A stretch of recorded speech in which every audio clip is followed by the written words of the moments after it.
This is a 2023 Cadillac CT5.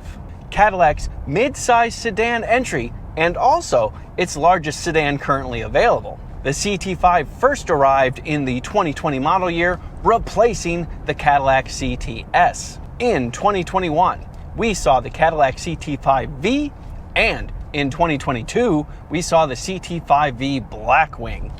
But not that much has changed to the core model since its 2020 launch.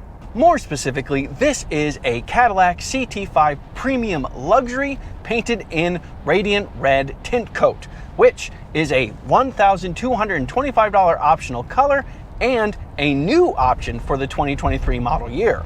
The Premium Luxury is the middle of three trims offered in the CT5, above just luxury, but beneath sport. And of course, this is also beneath the CT5V and the CT5V Blackwing. But this particular CT5 had the 2-liter swapped out and replaced with a twin turbocharged 3-liter V6 engine. And by the way, Premium Luxury is the only trim that you can do that. So in a sense, this is kind of the top of the line model, at least from a powertrain perspective. This car also has the optional all-wheel drive instead of rear-wheel drive, but that is available on every trim. My name is Robin Warner, by the way, an experienced engineer and magazine editor, and I'm just really happy to be back in a car. I review all kinds of cars, from a $25,000 Ford Maverick to a $425,000 Rolls-Royce Cullinan. I'll happily jump into Honda Accords, BMW M3s, and Porsche 911 GT3s, and I have fun every time. Please subscribe and join me. The base price for a Cadillac CT5 Luxury is $39,590, and of course that is a rear-wheel drive model. The Premium Luxury starts at $44,090. That is also a rear-wheel drive model. My test car, however, had a few big-ticket options and goes for the price of $66,855. Yeah, that's a big jump, but there are some pretty nice things equipped in this car. Give me a minute to show you. And what a perfect segue that is, because I think this is a great time to pull over and show you inside and out of this car in a bit more detail. The 2023 Cadillac CT5 has been with us for a few years, and yet I still think it's one of the sharpest mid-size premium sedans you can get. Let's take a closer look. Looking at the car in front, you've got this big and bold Cadillac logo here, a nice pattern grille with this polished metal surrounding the perimeter right here, but it's black up top, giving you nice contrast. You have these sharp looking headlights right here with the daytime running light that comes down in a vertical bar right here. Looking down low at the lip, you've got a little bit more of that polished metal here and more grille black with these horizontal slots. It looks purposeful and it looks nice. Looking at the car in profile, you get a sense of its stance, pretty short overhangs in the front and in the rear, and actually in the midsize sedan class, not that big. I'll go ahead and put the dimensions up on the screen right now and let you know that I have a full set of specs in the description. In terms of styling, there are a couple things I like, such as this polished metal around the window trim. I think that's a nice touch. There's this polished metal on the top part of the door handle right here, with a little bit of illumination to go right here, and you know, some nice patterns and lights and things going on for the side view mirror covers as well. I could do without the Cadillac logo on the front quarter panel, but it's small, it's tasteful, kind of blends in, so not so bad. As we go to the back, you can see we do have a panoramic moonroof right there, and this nice character line that flows right into the tail light, and this very subtle lip spoiler right here that's built into the trunk, and some pattern right here that's the tail light. Overall, yeah, sharp looking car from the side as well. You were actually looking at the smallest of the available wheels on the Cadillac CT5. These are the 18-inch wheels. You can get up to 20s on this car. 19s are available as well. And the tires, these are not high performance tires or anything like that. These are Michelin touring tires, and they are actually self-sealing touring tires. So that's a nice touch. Just like in front, I think the overall design of the rear is very tasteful. You get another sense of that rear lip spoiler built in the trunk right here. Tastefully sized Cadillac logo here, and some polished metal just above the license plate cover. Yes, this is an all-wheel drive CT5, and yes, we have 550T. What does that mean? This is actually the amount of torque this engine makes in Newton meters. It makes 550 Newton meters of torque, and it does so between 2350 and 4000 RPM. 550 Newton meters is the same as 405 pound-feet. Looking down, we do have dual exhaust, and those are not just dual exhaust tips. It is a true dual exhaust system, but it does have my pet peeve, which is these fake exhaust tips right here. The real ones are tucked inside right there. So these are just kind of finishers baked into the bumper. I just think it would look better with the real things. Anyway, let's take a look at trunk space.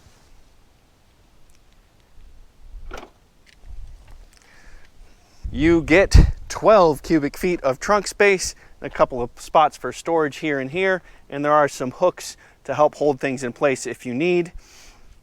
Underneath here is a touch more storage as well.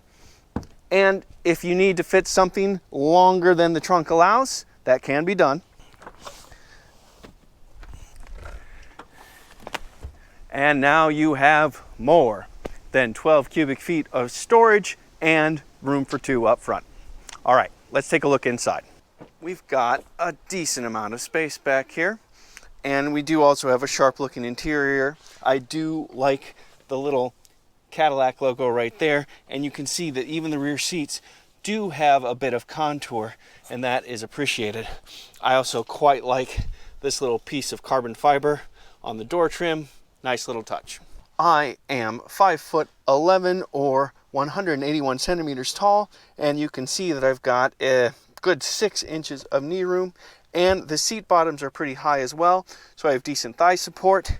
You can see that I have less than a 90-degree bend in my knees.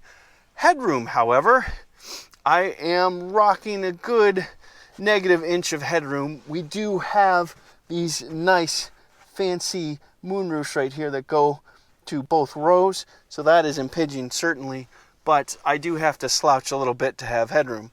On the plus side, I do have a USB Type-C port right there and old school charging right there. And as long as you don't have 3 passengers back here, you do get a center armrest, and that does include cup holders. What luxury. All right, let's go to the front. Might as well start the car first.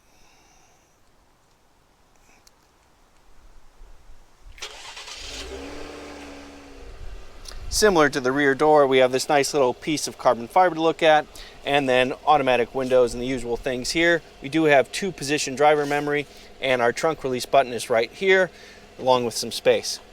Nice little Cadillac emblem kick plate right there, and some seat adjustments right there.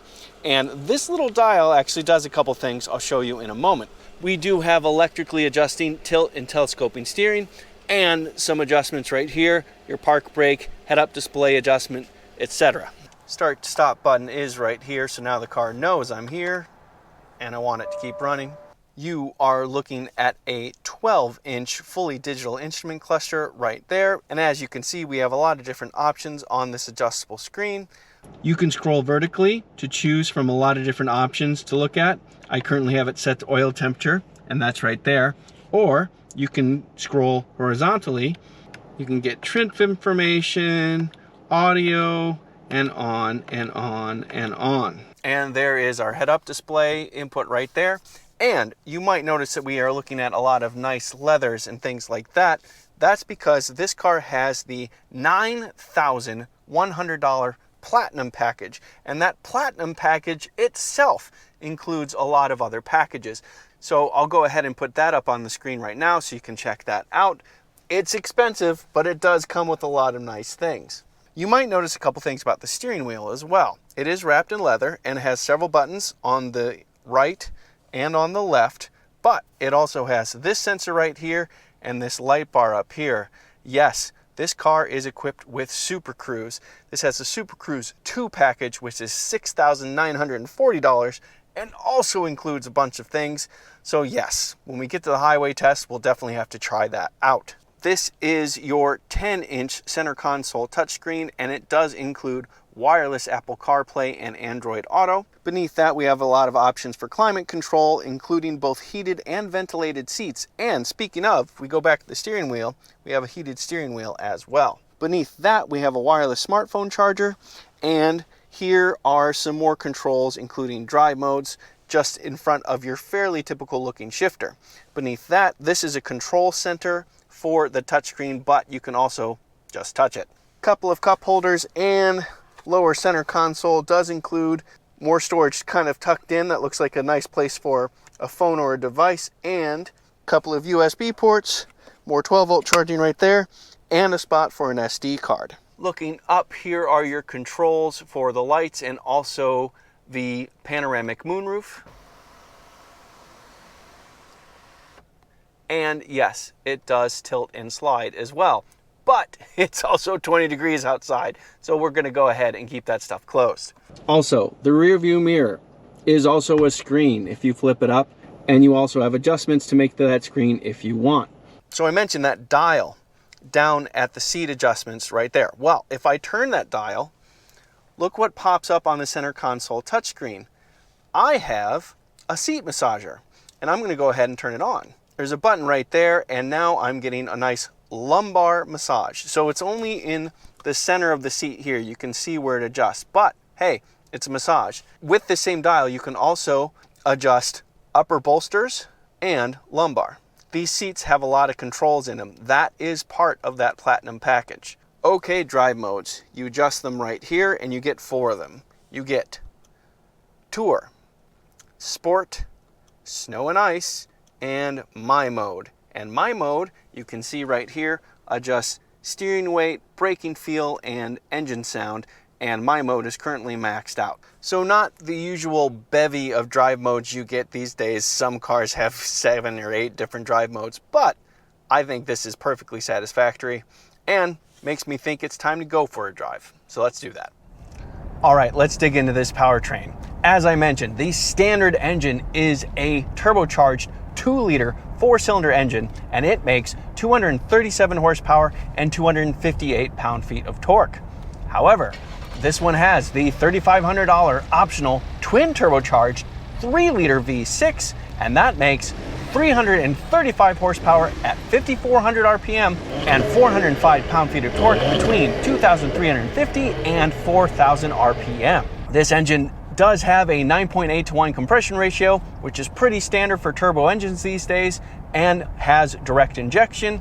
It can also shut down some cylinders, so if you're under light loads, under easy conditions, it'll run as a V4 instead of a V6, and a little graphic in the digital instrument cluster will tell you so. What else is interesting about this V6? It is very similar to the V6 in the CT5V. That engine makes the same pound-feet of torque, 405, in the same RPM range, 2,350 to 4,000 RPMs. The difference is in horsepower. That engine makes 360 horsepower at its peak, which is also the same 5,400 RPM. So these engines are very, very similar and actually make very, very similar power for a lot of the rev range. The difference is that the CT5V engine continues to make a bit more torque when you get to the higher rev ranges, so that also allows it to make a bit more horsepower, and that's because horsepower is basically just torque over time, so torque over engine speed.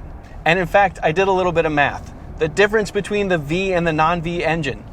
The non-V engine, this engine makes 326 pound-feet of torque at 5,400 RPM when it makes its peak horsepower, and the V makes 350 pound-feet of torque at 5,400 RPM. So, interesting. It's very interesting how Cadillac kind of split the V and the non-V engines up to give that slight difference in horsepower. Exactly how they did it, I do not know, but I find that very fascinating. And I will give you a tiny touch of a spoiler alert ahead of the acceleration test to let you know this engine is pretty strong. You do also get a 10-speed automatic transmission, so you have plenty of ratio range to work with, and you're pretty much always at either the torque peak or the horsepower peak anyway. And as I said earlier, this does have all-wheel drive, so plenty of traction as well. More importantly, this engine is a very nice engine. It's got a nice growl to it when you really rev it up. And otherwise, it's very much in the distance, in the background, when you want it to be, to help have just like a pleasant driving experience. Now, it's not quite as smooth and nice sounding as the inline sixes offered by BMW and Mercedes, but generally speaking, this definitely has a premium feel, a premium sound, and I quite like the engine. And it's nice and responsive too. Combine a 10-speed automatic transmission with 335 horsepower V6. Once you get the kick down, you get strong pull. And listen to that growl. It's really pleasant, isn't it? This engine is powerful enough to get you in trouble if you're not paying attention. Let me just put it that way. And also, you can turn up or turn down how much engine sound you get in this cabin. So the audio system does play a role. And generally speaking, I'm not a fan of the audio system playing a role in the engine sound you hear. But I have to admit, they tuned it well, so I'm not going to complain. Because this is the bigger engine offered, and because it's driving all four wheels, this only gets what has to be said is so-so fuel economy in the modern era. You get 18 miles to the gallon in the city, 26 miles to the gallon on the highway, 21 combined. Now, even with the 3-liter, if you were to go to rear-wheel drive, that improves it a little bit. And of course, if you get the 2-liter, that improves it further. I'll go ahead and put those numbers up on the screen right now so you can check that out. And while, of course, fuel economy is very important, it's not nearly as much fun as accelerating, especially in this car, which gave me a nice little pleasant surprise when I tested it. Of course I tested it, and let me show you that right now. All right, everybody, time for an acceleration test. I do have the CT5 in sport mode, and I have both the traction control and stability control off, so we'll see what this thing can do. We have all-wheel drive, so I'm not expecting much of any tire slip, but I am hoping for some good acceleration. All right, coming to a complete stop. Give it a bit of brake torque. Oh, 3,500 RPM, let's go. Oh, wow, we get a little launch control out of this thing. And we get good hustle. Look at us go. Wow, that is strong acceleration from this turbocharged, twin turbocharged 3-liter V6. We got like nearly 3,500 RPM from holding the brake, so we got a bit of a launch control out of it. We snapped off the line, and then this 10-speed transmission just went through the gears super fast. Bang, bang, bang, and we are just hustling down the road. And I have to say, I really enjoyed that V6 snarl. Great sound from this engine, revving to right around 6,000 RPM, and just off we go. Yeah, great acceleration from this 3-liter Cadillac CT5. Last year, I was lucky enough to test the Cadillac CT5 Blackwing. And not only did I get to do a handling test there, it was mostly a handling test because that test was at a racetrack at this place called Pit Race, and I had an absolute blast. And I put together a video about that, and I've got a link to that video in the description. This CT5 definitely isn't that. It's not a V, and it's certainly not a V Blackwing. And you can tell right away that the tuning of the suspension is geared more towards a comfortable ride. All that said, I was still quite curious to see how this car felt, kind of being on the other end of the spectrum of the CT5 Blackwing. So yes, I did give this a handling test. Let me show you that right now. All right, everybody, time for a handling test. I do have the CT5 in sport mode, and I have both the traction and stability control off. So let's see how this more pedestrian version of the CT5 does. It's not a Blackwing, but still a premium sedan, right? Let's give it a go. Ah, yeah, good acceleration for the V6 for sure.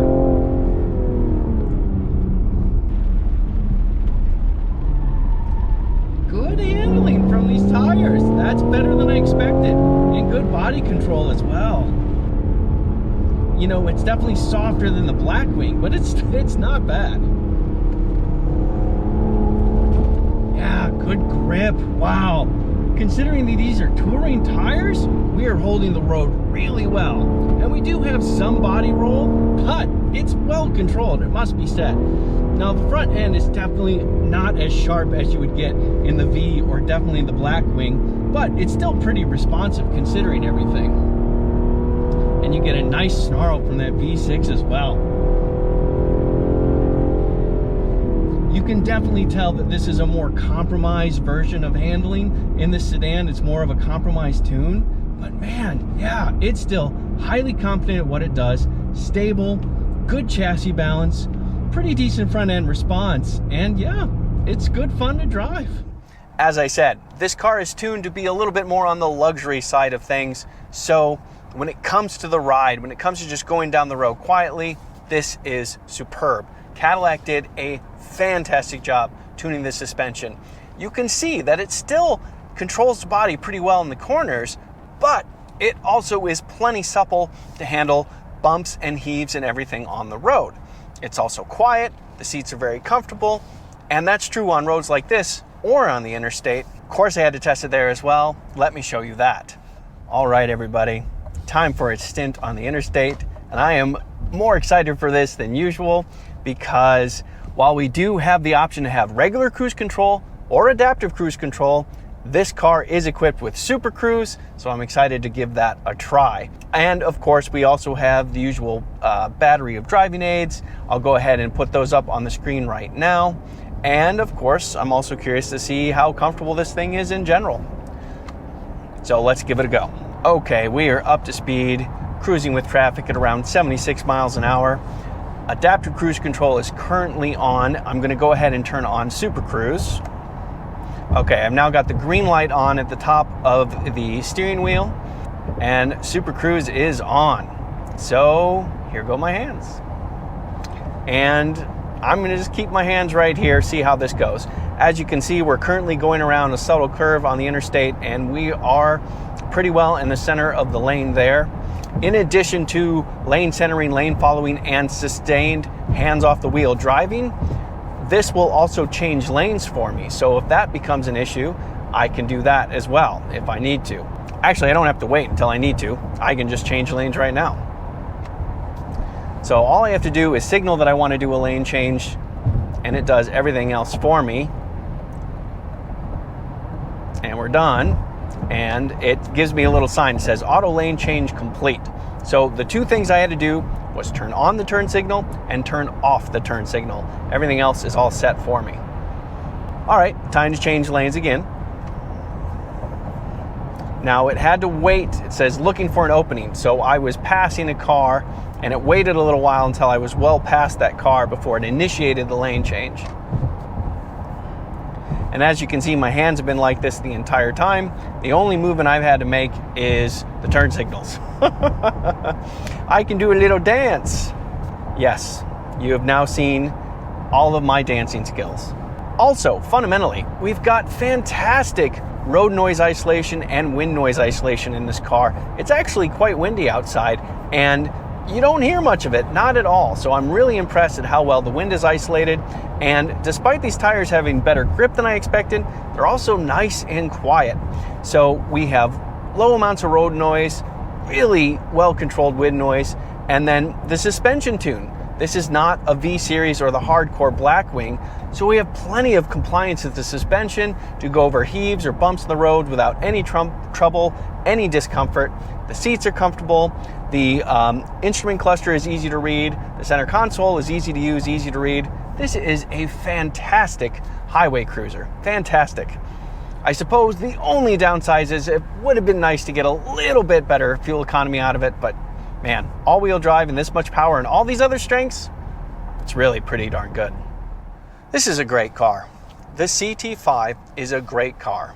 It's been out for a few years now, and even though there's been more technology and newer versions of other competitors out there, this still competes very, very well. I think it's a great size, I think it's a great shape, and I think they executed the details of a premium product fabulously well here. I was very impressed with how well the cabin is isolated from wind and road noise on the interstate. I think the ride is fantastic, and despite the fact that I think the ride is fantastic, it handles pretty decently as well. The technology is appropriate for the era, and the options in this car really can make this thing quite opulent if you want to go in that direction. But more than anything, it's a car. So much of the momentum these days is going towards SUV. So I'm just so happy to see that there are still efforts being put into the classic car.